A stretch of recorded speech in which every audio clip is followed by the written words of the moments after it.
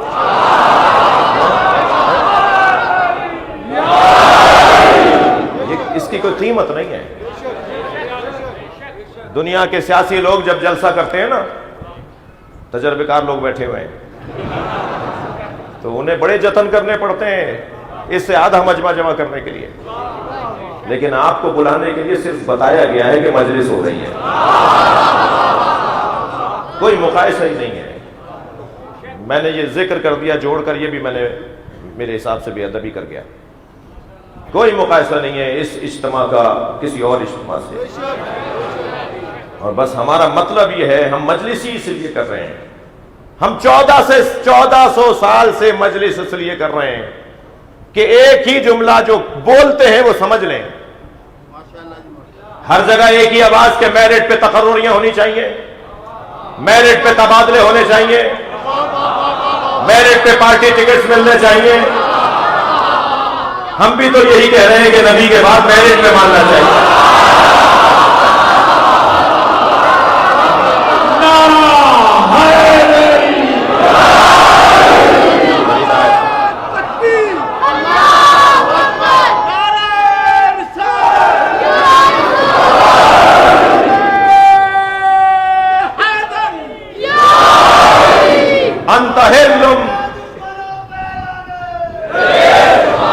انت حلم بہذا البلد ووالد وما ولد.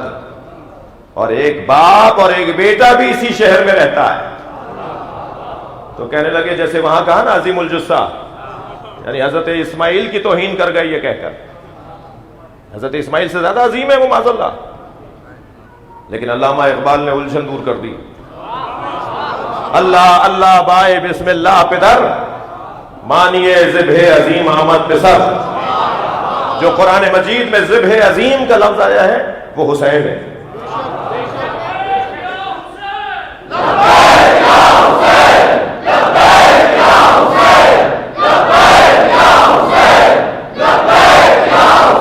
بلندر صلوات پڑھیں گے محمد والے.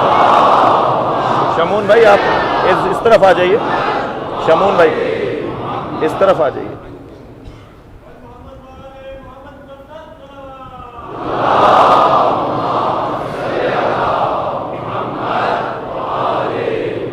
اس سے بہتر صلوات.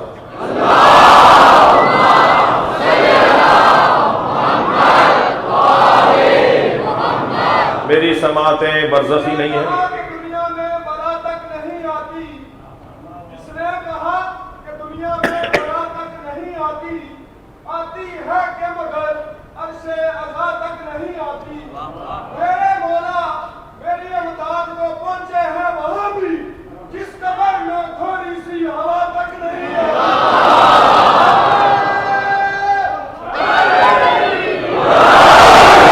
انت حلم بہذا البلد ووالد وما ولد.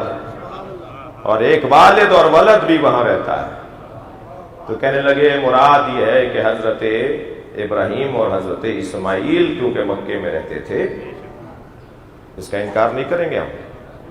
جب کبھی میرے بچوں جوانوں انبیاء کرام کی عظمت کی بات آئے گردن جھکا کر تسلیم کرو گے. جب کبھی اولیاء الہی کی عظمت کی بات آئے تسلیم کریں گے. تو والد سے مراد حضرت ابراہیم، ولد سے مراد حضرت اسماعیل. تو میں اس کا انکار نہیں کروں گا. علامہ ذیشان جوادی نے بڑی حسین بحث کی ہے، ہم اس کا انکار نہیں کریں گے، مگر ہم اس سے ایک اور پہلو کی طرف توجہ چاہیں گے. ایک والد اور بھی ہے، ایک ولد اور بھی ہے جس کے بغیر مکے کا تصور نہیں ہے. وہ والد ابو طالب ہے اور وہ ولد علی ہے. اگر ہم حضرت ابراہیم بھی مراد لیں، تفسیر ہے، غور کر رہے ہیں، کسی کا انکار اور اقرار نہیں ہے، تفسیر پر غور ہو رہی ہے۔ اگر حضرت ابراہیم مراد لیں تو بھی حضرت ابو طالب ولد، بھائی میں جملہ کہوں گا، تب بھی ابو طالب علیہ السلام کی عظمت پہ کوئی فرق نہیں آئے گا۔ یعنی نبی کے علاوہ والد سے مراد اگر حضرت ابراہیم کو لیا جائے تو پھر ولد حضرت ابو طالب ہیں، اس لیے کہ ولد ہونے کا اقرار سب سے زیادہ اگر کسی نے مکے میں کیا ہے، اور لفظ بہتر کرتا ہوں، ولد ابراہیم ہونے کا اگر اقرار کسی نے مکے میں کیا ہے تو حضرت ابو طالب نے کیا ہے۔ مجھے تو سمجھ میں نہیں آتا کہ مسجد میں جاتے ہیں تو درود ابراہیمی پڑھتے ہیں اللہم صلی علی محمد وآل محمد وسلم علی محمد وآل محمد وبارک علی محمد وآل محمد ورحم محمد وآل محمد کافضل ما صلیت وترحمت علی ابراہیم وعلی آل ابراہیم انک حمید مجید۔ جی درود ابراہیمی پڑھتے ہیں کہ ابراہیم اور آل ابراہیم پر بھی صلوات ہو۔ مسجد میں درود ابراہیمی پڑھتے ہیں، باہر جا کے کہتے ہیں ابو طالب کافر تھے۔ سب سے زیادہ حضرت ابو طالب نے اس جملے کو دہرایا ہے، الحمدللہ الذی جعلنا من ذریۃ ابراہیم، حمد ہے اس اللہ کی کہ جس نے ہمیں ابراہیم کی اولاد بنایا ہے۔ جی تو والد کہنے لگے جی یہ ولد ہے، حضرت عیسیٰ اللہ کا بیٹا ہے، حضرت عیسیٰ اللہ کے بیٹے ہیں، ولد الہی ہے معاذ اللہ۔ نبی نے فرمایا نہیں، اللہ کا کوئی بیٹا نہیں ہے۔ پہلے لفظی جواب دیا، فرمایا کہ اگر اللہ کا کوئی بیٹا ہے اس بنیاد پر کہ حضرت عیسیٰ کے والد نہیں تھے تو حضرت آدم کے تو والدہ بھی نہیں تھی، تو کیا وہی عقیدہ حضرت آدم کے لیے بھی تمہارا ہے؟ دوسری دلیل حضرت نبی مکرم نے یہ دی، میں کہہ چکا ہوں، یہ دوسری دلیل دی حضرت نبی مکرم نے کہ اگر قرب الہی سبب ہے والد اور ولد کی نسبت کے لیے، یعنی ولد ہونے کے لیے قرب ضروری ہے، تو پھر مجھ سے زیادہ اللہ سے کوئی قریب نہیں ہے۔ اپنے لیے فرمایا ان کان للرحمن ولد، اگر رحمان کے لیے کوئی ولد ہوتا فانا اول العابدین، تو میں سب سے اول عابد ہوں۔ یہاں اول سے مراد سب سے بڑا بھی ہے، اول سے مراد سب سے پہلا بھی ہے۔ اور آیت اللہ جوادی عاملی نے تو مولانا بڑا حسین عنوان قرار دیا ہے کہ عابد اے عانف، عابد اے عانف، عربی زبان میں ناک کو کہتے ہیں انف، کہتے ہیں ان کی ناک اونچی ہے، ان کی ناک کٹ گئی، ان کی ناک نیچی ہو گئی۔ یہ جو ناک ہے نا انسان کی، یہ ظاہری ناک نہیں، آبرو کو ناک کہا جاتا ہے، احترام کو ناک کہا جاتا ہے، عزت کو ناک کہا جاتا ہے۔ بڑی ناک والے ہیں، بڑی اونچی ناک والے ہیں، فلاں کی تو اس بات پہ ناک ہی کٹ گئی، فلاں کی ناک کاٹ دی جائے۔ یہ جو ناک مراد ہے نا، یہ والی ناک نہیں ہے، بلکہ آبرو، احترام، عزت۔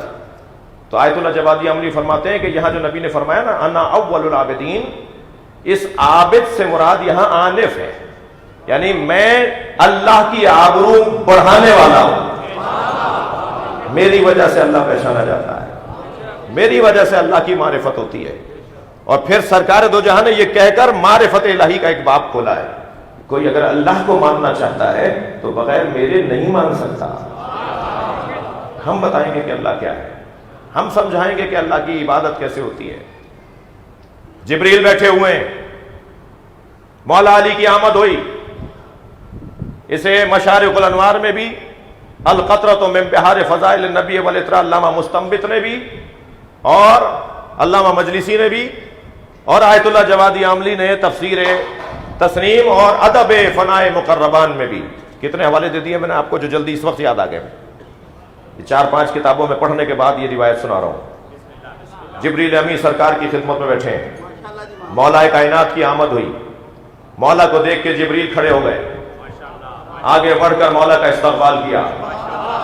میرے مولا نبی نے پوچھا یا جبریل، اے جبریل تم اس جوان کا احترام کر رہے ہو؟ کہا یا رسول اللہ یہ جوان نہیں میرا استاد ہے۔ سرکار نے پوچھا، سن لیجیے حدیث، سرکار نے پوچھا یہ تمہارے استاد کیسے ہے؟ فرمایا یا رسول اللہ جب اللہ نے مجھے خلق کیا تو پہلا سوال مجھ سے یہ کہا من انتا وما انا، بتاؤ تم کون ہو میں کون ہوں؟ تو فبہتل، میں مبہوت ہو گیا، میرے پاس جواب نہیں تھا. تو یہ جوان باہر آیا اور اس نے مجھے کہا گھبراؤ نہیں، کہہ دو انا عبد ذلیل وانت رب جلیل.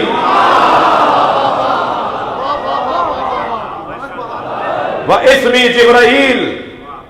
اچھا میرا تو دل کہہ رہا ہے کہ یہی کہہ دوں کہ جبریل کا نام بھی جبریل علی نے رکھا ہے. حدیث تو یہ کہہ رہی ہے، حدیث سے تو یہی سمجھ میں آ رہا ہے. کہہ دو میرا نام جبریل ہے، کیونکہ اللہ نے یہ کہہ کر نہیں پکارا تھا کہ جبریل بتاؤ میں کون ہوں. بھائی حدیث فہمی کا تو حق ہے نا، مجھے حدیث پہ غور کرنے کا تو حق ہے نا ہمارا. اللہ نے پوچھا تم کون ہو میں کون ہوں، یہ نہیں کہا جبریل تم کون ہو اور میں کون ہوں. اللہ نے پوچھا تم کون ہو میں کون ہوں، انہوں نے کہا جی کہہ دو کہ میں عبد ذلیل ہوں، نام میرا جبریل ہے. اللہ اکبر. حضرت نے فرمایا کہ وہ جو نور آیا تھا علی کی صورت میں وہ دیکھو گے تو پہچان لو گے. کہا یا رسول اللہ میں نے اسے 70,000 مرتبہ دیکھا ہے.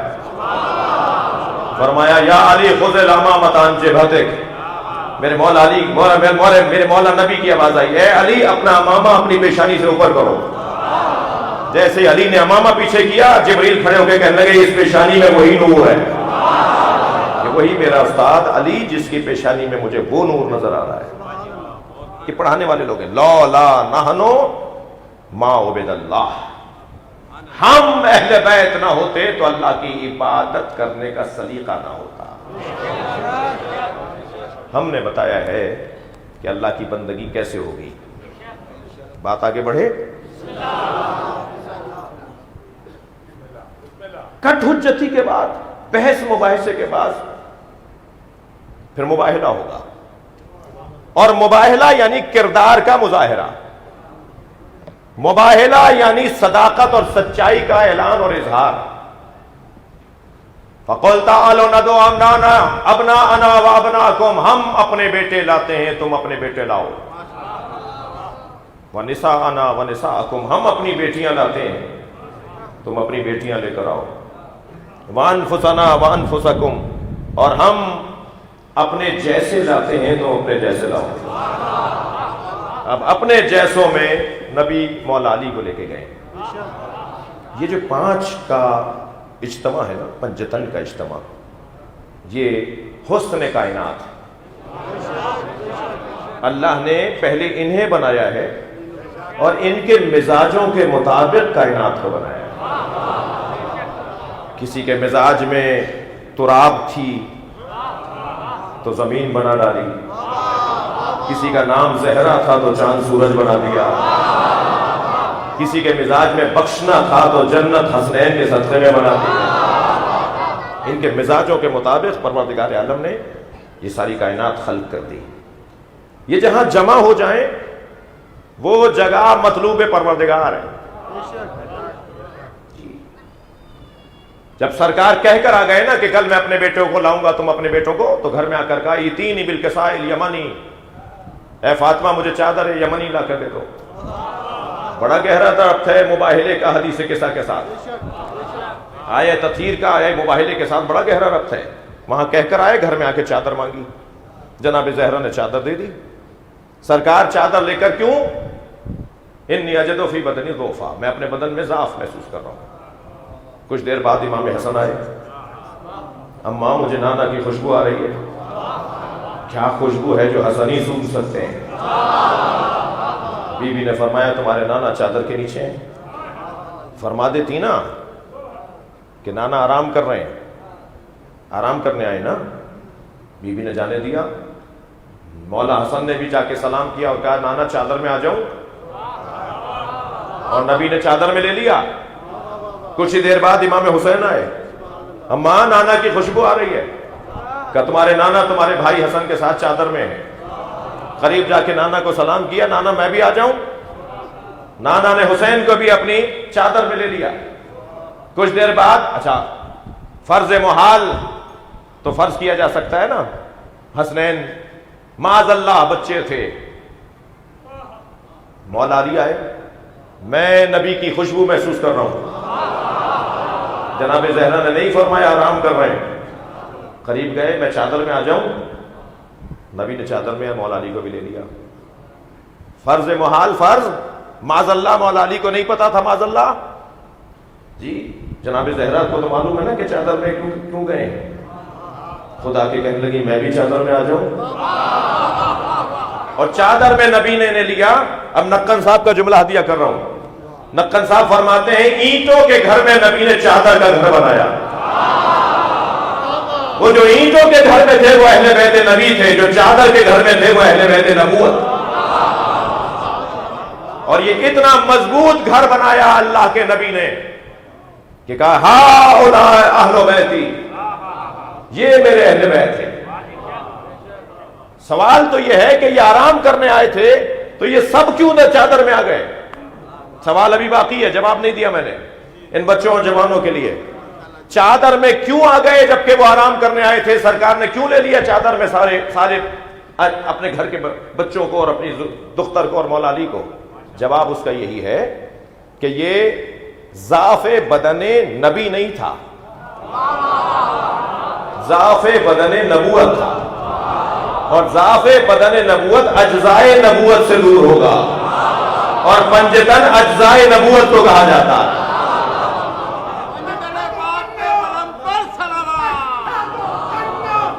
جی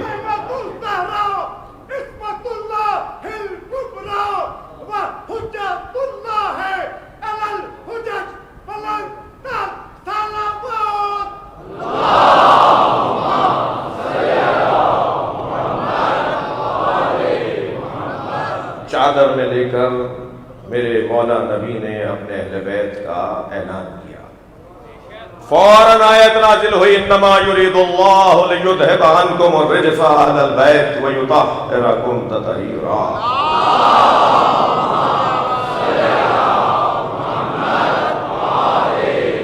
اس آیت کا میں اپنے مضمون پر ہوں, اس آیت کا آیہ مباہلہ کا آیہ تطہیر کے ساتھ یہ ربط ہے. اور اللہ نے اہل بیت کے طہارت کا اعلان کیا. جملہ پکڑ کے رکھیں گے میرے بچے. اللہ نے اہل بیت کی طہارت کا اعلان کیا. اعلان اور ہوتا ہے, ایجاد اور ہوتا ہے. ایک شخص نے آ کر میرے معصوم امام سے کہا مولا آیت تطہیر کے نازل ہونے کے بعد اہل بیت پاک ہوئے. یہ 9 ہجری کی آیت ہے, سرکار 1 سال بعد رحلت فرما جائیں گے. یہ آیت 9 ہجری کی ہے, آیہ مباہلہ اور آیہ تطہیر. آیہ تطہیر کے نازل ہونے کے بعد اہل بیت پاک ہوئے. میرے معصوم امام کی پیشانی پر بل آ گیا. حضرت نے فرمایا یہ سوال تم نے کیسے کر دیا؟ اگر آیہ تطہیر کے نازل ہونے کے بعد اہل بیت پاک ہوئے تو سورہ توحید کے نازل ہونے کے بعد اللہ ایک ہوا ہے. اللہ ہمیشہ سے وحدہ لا شریک, ایسے ہی اہل بیت ہمیشہ سے طاہر و مطہر. اعلان طہارت اس وقت ہو رہا ہے جب ضرورت پڑی.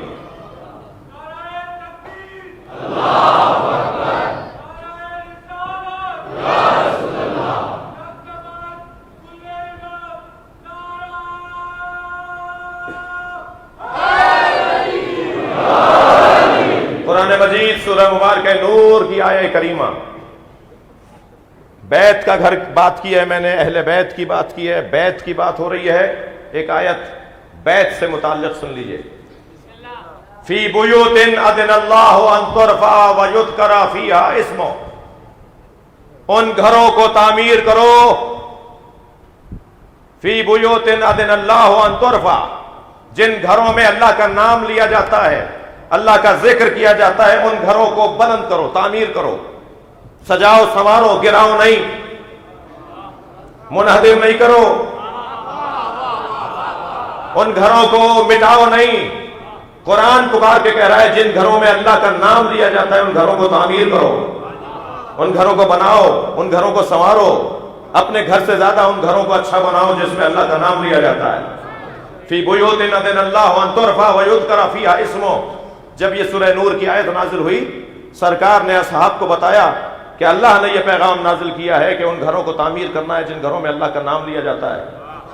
تو ایک صحابی محترم کھڑے ہو گئے رضی اللہ تعالیٰ عنہ, کہا یا رسول اللہ وہ کون سے گھر ہیں کہ جنہیں تعمیر کرنا ہے؟ سرکار نے فرمایا بیوت الانبیاء، انبیاء کے گھر۔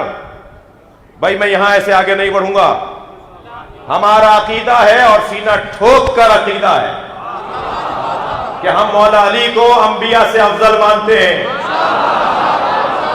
ہمارے نبی کے بعد اگر کائنات میں کوئی صاحب فضیلت ہے تو علی۔ ہمارے پاس دلائل ہیں، دلیل سنو۔ اب سے 3 سال پہلے ماہ مبارک رمضان میں ایک ٹی وی چینل پر یہ بحث آ گئی، ہمارے ایک عالم دین نے یہ گفتگو کی تو فوراً شور مچا اور آپ کی راولپنڈی میں ایک FIR بھی کٹ گئی توہین انبیاء کی، اور FIR اس بنیاد پہ کٹی۔ پھر طالب رضوی سے کہوں گا کہ یہ ذرا تحقیق تو کیجئے، ایک ہی تھانہ راولپنڈی کا FIR ہے، کیوں کاٹتا ہے؟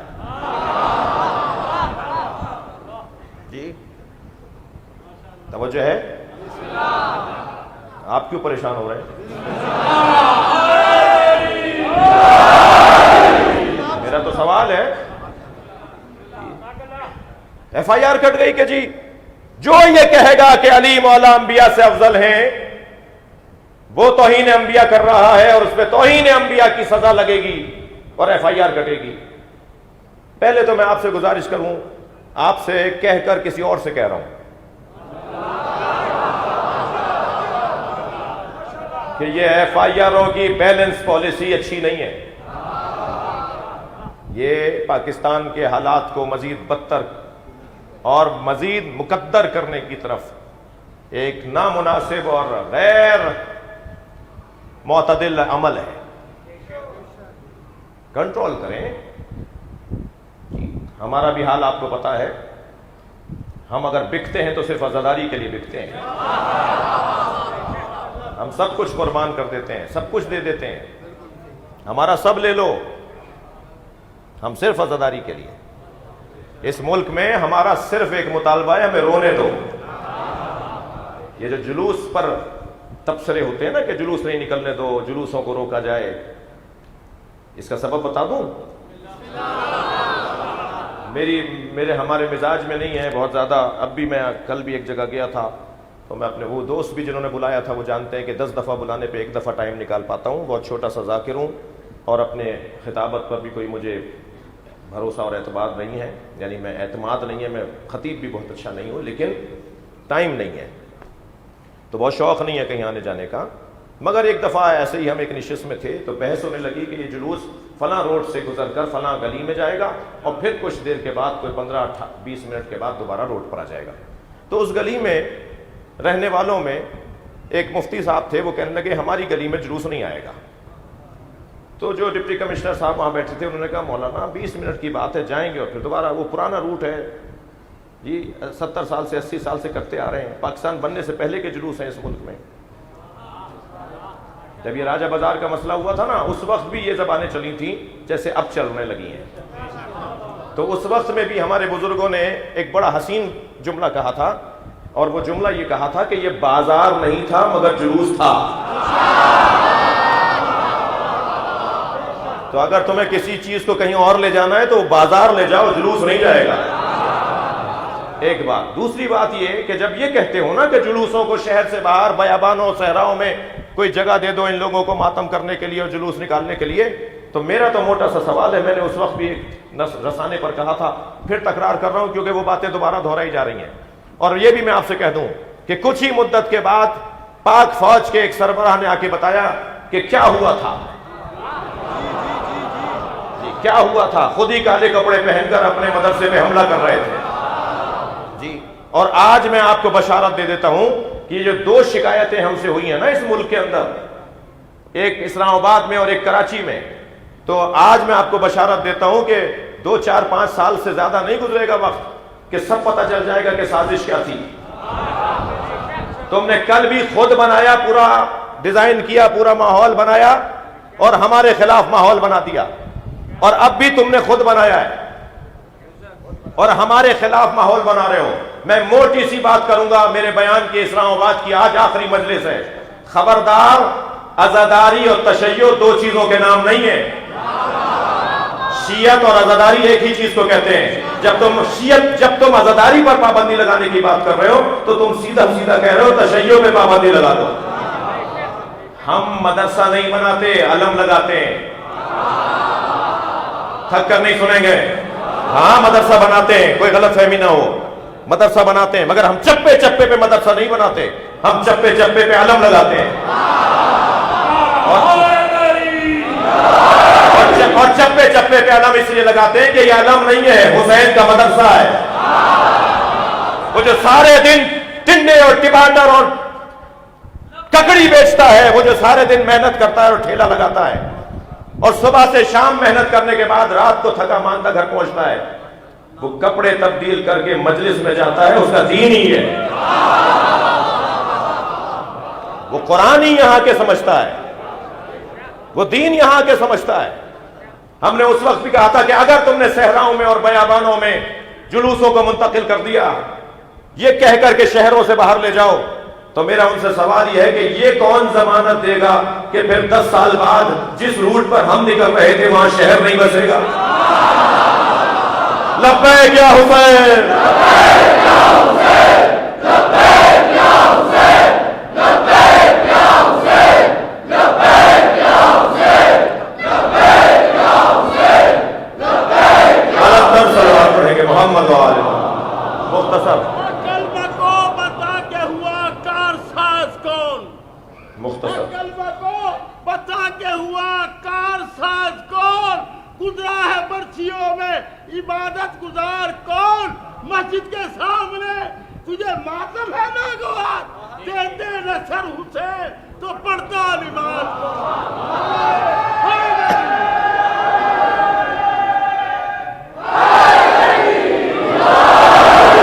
وہ ضلعی انتظامیہ کے سربراہ نے مفتی صاحب سے پوچھا، حضور 15-20 منٹ کے لیے تو جلوس گلی میں جائے گا، آپ جلوس کو گلی میں جانے دیجئے، پھر یہ روڈ پر آ جائے گا، آپ کیوں اعتراض کر رہے ہیں؟ کہنے لگے یہ 20 منٹ حسین حسین کریں گے، ہمارے بچے پھر سال بھر حسین حسین کریں گے.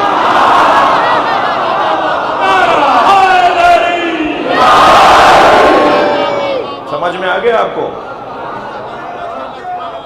الحمدللہ اس عزاداری نے اذان کا کام کیا ہے.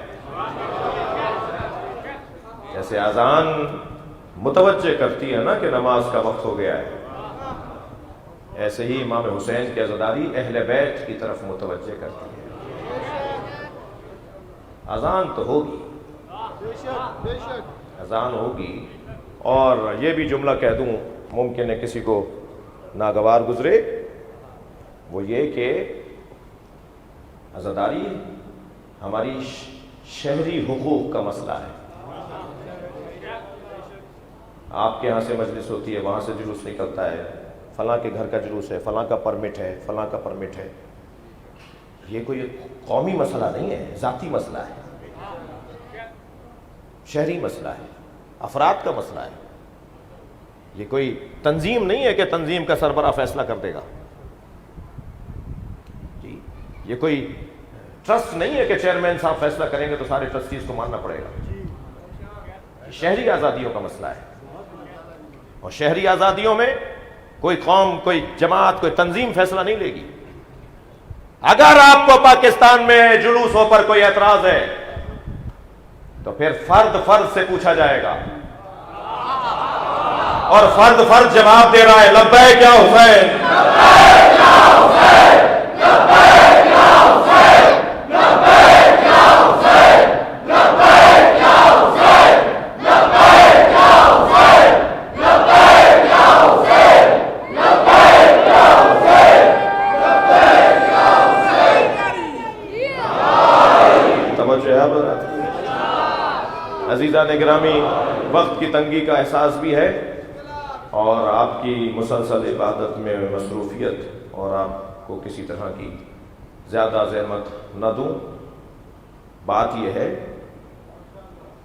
کہ صحابی محترم نے پوچھا، یا رسول اللہ وہ گھر کون سا ہے جس کو تعمیر کرنے کا حکم ہے؟ تو حضرت نے فرمایا بیوت الانبیاء. اب تفسیر دور المنصور، علامہ سیوطی کی تفسیر، سورہ نور کی اس آیت کی تفسیر. اہل سنت بڑا معتبر ٹھکا ہوا نام. توجہ ہے؟ اردو میں مجلس پڑھ رہا ہوں بھائی, کچھ پرانے محاورے بھی سن لیجیے نا. تو ایک مضبوط نام, تفسیر در المنصور علامہ سیوطی, وہ تو سورہ مبارکہ نور کی اس آیت کی تفسیر میں کیا لکھتے ہیں کہ جب ایک صحابی نے پوچھا یا رسول اللہ وہ گھر کون سے ہیں جنہیں بنانے کا حکم ہے, سرکار نے فرمایا بیوت الانبیاء, وہ انبیاء کرام کے گھر ہیں. برابر سے حضرت ابو بکر کی آواز آئی. حسن ہے یہ حسن ہے حضرت ابو بکر کا سوال کرنا تاکہ امت کو زیادہ سمجھ میں آ جائے. یہ مہربانی ہے ان کی, جس کی جو خدمت ہے اسے یاد کرنا چاہیے. حضرت ابو بکر نے فوراً سوال کیا یا رسول اللہ ھذا المکان منہم, مولا علی کے گھر کی طرف اشارہ کر کے کہا یہ گھر ان گھروں میں سے ہے.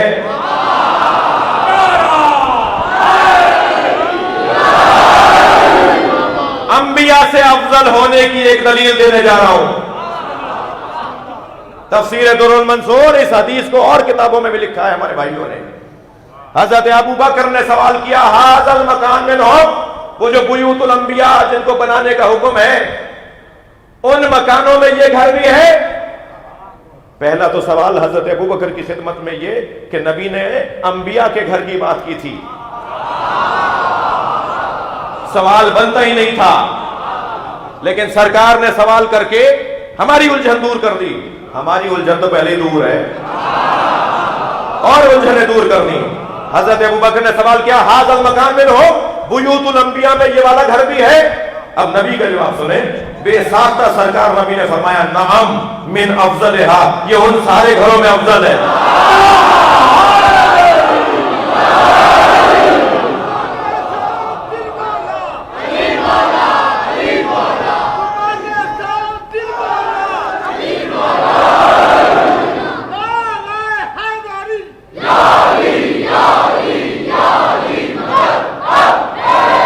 بلندر صلوات.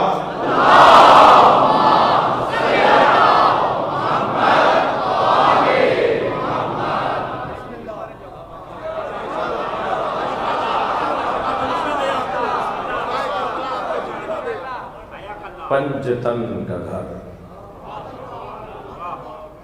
جو کپڑے کا اور چادر کا گھر نبی نے بنایا تھا, وہ گھر اتنا مضبوط ہے کہ آج اس گھر کے نام پہ پکے امام بارگاہ بنے.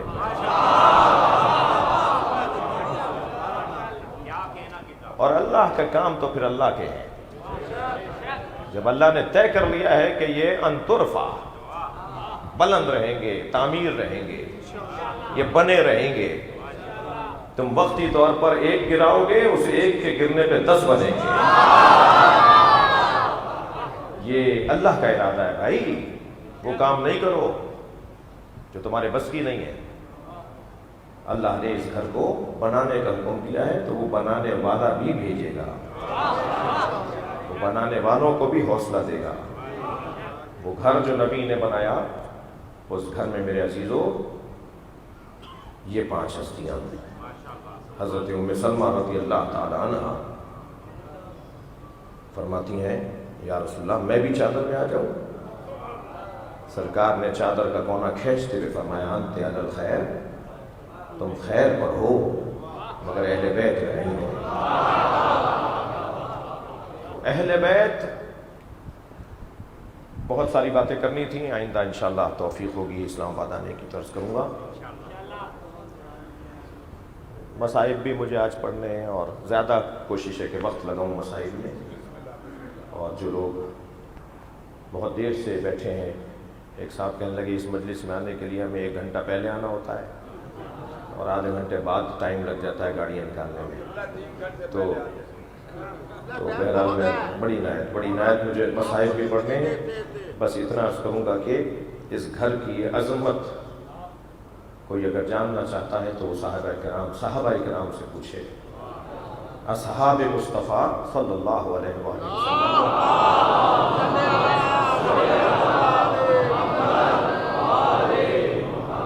اس دروازے پر آ کر اپنی گردن جھکاتے تھے, اس لیے کہ اس دروازے پہ کھڑے ہو کر سلام کرنا یہ سنت نبی ہے، سنت نبی ہے۔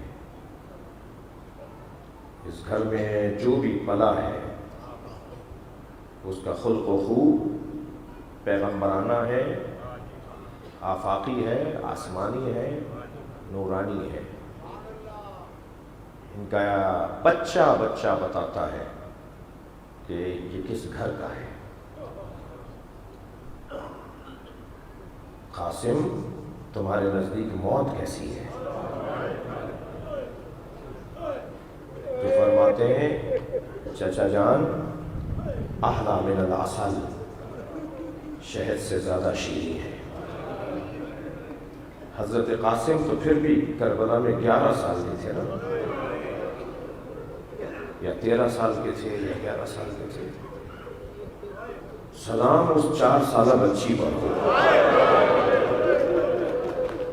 اجرکم اللہ، آپ آمادہ ہیں؟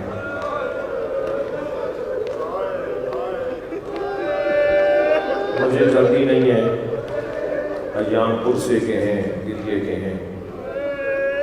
میں چاہوں گا کہ کچھ دیر میرے ساتھ ذرا چلیے۔ کبھی غور فرمایا اس بچی کا زندان میں کیا ہوا کہ رحلت ہو گئی؟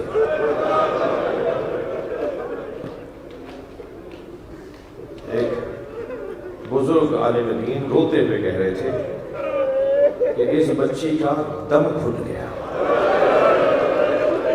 کب تک برداشت کرتی؟ مجلس میں خواتین بھی بیٹھی ہیں، ماں بہنیں بھی آئی ہوئی ہیں، اور میں آتے جاتے دیکھتا ہوں چھوٹی چھوٹی بچیاں بھی آ رہی ہیں۔ عزیزانو، بڑا حوصلہ ہے اس بچی کا، اور کیوں نہ ہو یہ حسین کی بیٹی ہے۔ میرے مولا جب گھر میں داخل ہوتے تھے پہلا سوال کرتے تھے سکینہ کہاں ہے، اور جب گھر سے رخصت ہوتے تھے تو آخر میں سکینہ کو پیار کر کے رخصت ہوتے تھے۔ جی، جب مولا مکے سے کربلا آ رہے تھے، رستے میں حضرت مسلم کی شہادت کی خبر ملی تو جناب زینب سے فرمایا کہ مسلم کی بیٹی خدیجہ کو لے آؤ،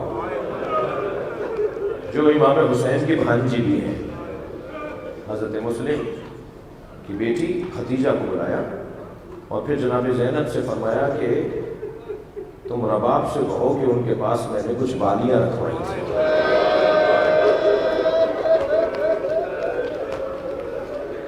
جناب مسلم کی بچی کو امام حسین کے سر پہ ہاتھ رکھ کے شفقت کا اظہار کیا اور بالیاں پہنائی اور کہا آج کے بعد اگر تمہیں بابا مسلم سے کچھ کہنا ہو تو ماموں حسین سے بولنا، تمہارے ماموں تمہاری آرزو پوری کریں گے، تمہاری خواہش کو پورا کریں گے۔ میں رونے والوں سے بس ایک سوال کر کے گزروں گا۔ سوال یہ ہے کہ اس منظر کو سکینہ دیکھ رہی تھی نا، کہ جب کوئی بچی یتیم ہو جائے تو اس سے شفقت کی جاتی ہے، اس سے پیار کیا جاتا ہے۔ جب گھوڑے نے ذوالجناح نے آ کے خبر شہادت سنائی تو اس کے بعد عجب نہیں سکینہ سوچ رہی ہوں گی کہ اب کوئی مجھے پیار کرے گا، جو رونے آئے اپنی آوازوں کو آزاد کریں گے، مگر ہاں سکینہ کو پیار کیا۔ گوشوارے چھینے، تازیانے مارے،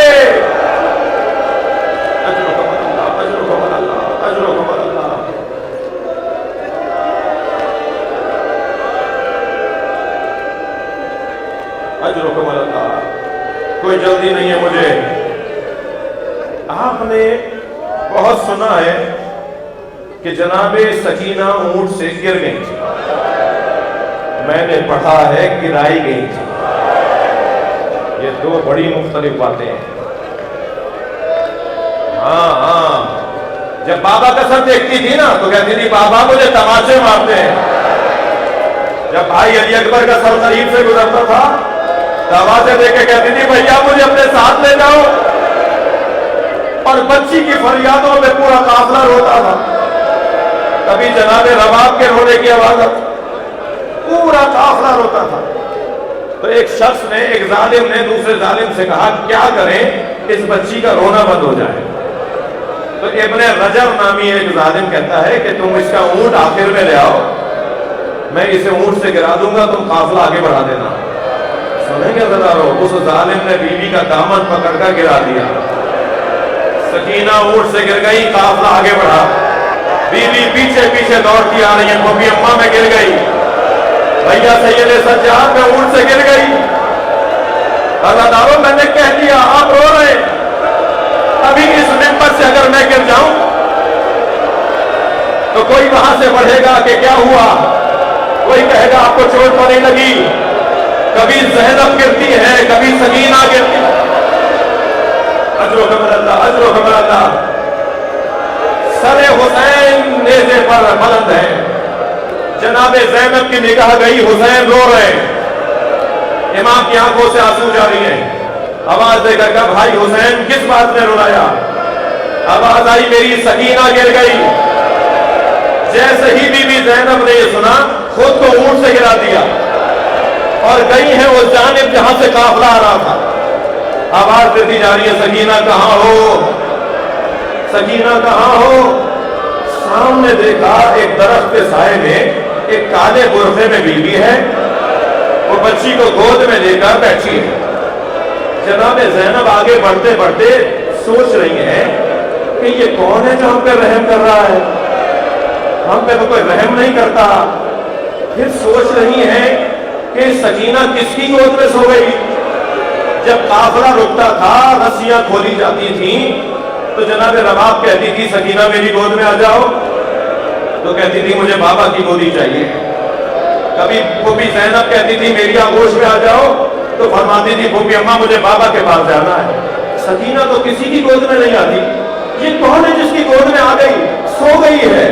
قریب جا کر بیٹھی اور کہا بی بی میں زہرا کی بیٹی زینب ہوں، میں آپ کی جنت کی بشارت دیتی ہوں، میں آپ کی شفاعت کی ذمہ داری لیتی ہوں. یہ جو بچی تمہاری گود میں ہے یہ میری بچی ہے، میرے بھائی حسین کی بچی ہے. مجھے بس اتنا بتا دو کہ تم نے ہم پہ رحم کیوں کیا. تھکے نہیں عزادارو، آوازوں کو آزاد کریں گے. مجھے اتنا بتا دو کہ تمہاری گود میں یہ سو کیسے گئی. دونوں سوال سنے تو اس بی بی نے نقاب ہٹائی. ایک بیٹی نے ماں کو بیٹھے دیکھا،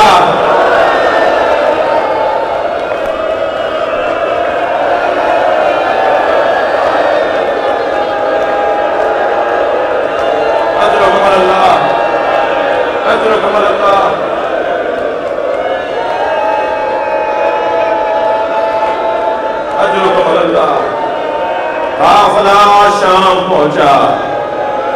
اللہ آپ کو حوصلہ دے، مجھے چند منظریں لینے دیجئے، تھکیں گے نہیں.